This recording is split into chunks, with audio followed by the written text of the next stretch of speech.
Let me ask you something. Have you ever seen a city where people are literally debating what's louder? Because in Daytona Beach, right now, you've got one group saying the Rock Festival is the main event, and another group saying Jeep Beach Week basically owns the entire city. And honestly, both sides think they're right. That's the strange part, because during this week in Daytona Beach, there's an up-spoke split happening. Rock crowds versus Jeep crowds, music versus engine, beach energy versus lights. And nobody really says it out loud, but you can feel it everywhere. Here's something most visitors don't really realize when they get there. This week is not just an event. It's a full-blown logistics game disguised as a vacation. Hotels booked out months ahead. But here's the insider behavior people don't talk about much. Some visitors book hotels purely for parking access. Others rotate stays midweek just to avoid price spikes. And locals, some actually leave town completely to rent their homes out for the week. It turns into a quiet strategy game nobody posts on Instagram.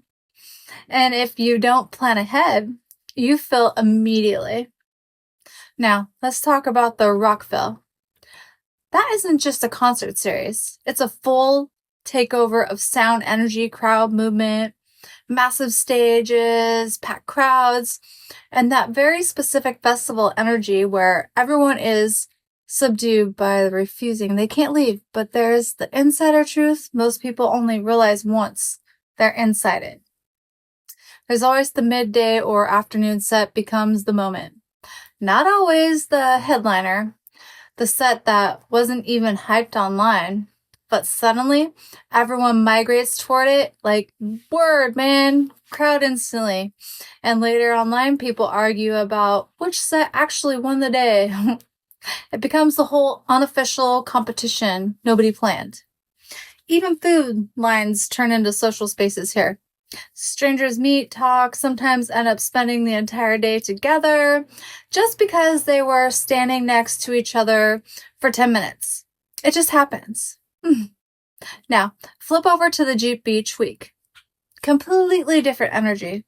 This isn't just vehicles on the beach. It's a culture of presentation, personality, silent attention to detail, and there's something most first-timers don't expect. Everyone is watching everything. Not in a negative way, more like quiet appreciation mixed with comparison. People notice builds instantly. Suppressions, wraps, lighting setups, and the interesting part, it's always the newest and most expensive Jeeps that get the attention. It's the ones with personality, the unexpected builds, the ones that feel like the owner actually have fun creating them. And those are the ones that people remember. Even without anyone saying anything out loud, there's always this invisible best build of the day conversation happening everywhere. Now, here's something important that most visitors learn the hard way. This week has rules, not official rules, unspoken ones. Don't underestimate walking distances. Don't try to fully commit both events at full intensity in one day. And if someone says meet at sunset on the beach, they probably already mean arrive early because it's going to be crowded. And here's another big one. People are way more social here than normal. Strangers talk, groups merge, plans change instantly. It feels like normal social boundaries just loosen a bit for this week. Every year, there's also this moment that catches people off guard. Someone shows up thinking they'll just figure it out as they go. And at first it feels fine. Then traffic hits, parking disappears, prices spike, and suddenly they realize this week isn't casual. It's structured chaos. But the people who plan properly, they move through everything differently. Calm, efficient, like they already understand the map. And here's the reality check most people don't expect. The sun is stronger than they think, of course. The crowds don't really disappear the way that they expect. And after big events, traffic can feel like slow-moving wave of everyone leaving at once. But strangely, nobody really leaves early because the energy overrides the inconvenience. That's the part that people don't really understand until they're actually in it. Then there's a moment that happens almost every year, usually near sunset. Rock music still echoing somewhere inland. And at the same time, Jeeps are moving along the shoreline. And for a brief moment, everything overlaps. Sound, movement, light, crowds, and it stops feeling like two separate events. It becomes like one layered experience happening all at once.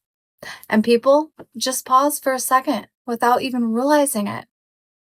Locals don't treat this week like chaos. They treat it like timing. They need to know how to avoid the traffic spikes. They know when the beach is actually walkable.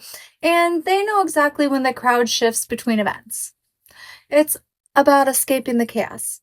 It's about moving around. And that's really the difference. Because this isn't just Rockville. And it's not just Jeep Beach Week. It's a city temporarily underwriting and rewritten and something louder, crowded, and more alive than normal. And then just at that, it disappears. Which is exactly why people come back. Because you don't really finish the week. You experience it. And immediately start thinking about the next one. See you tomorrow, guys.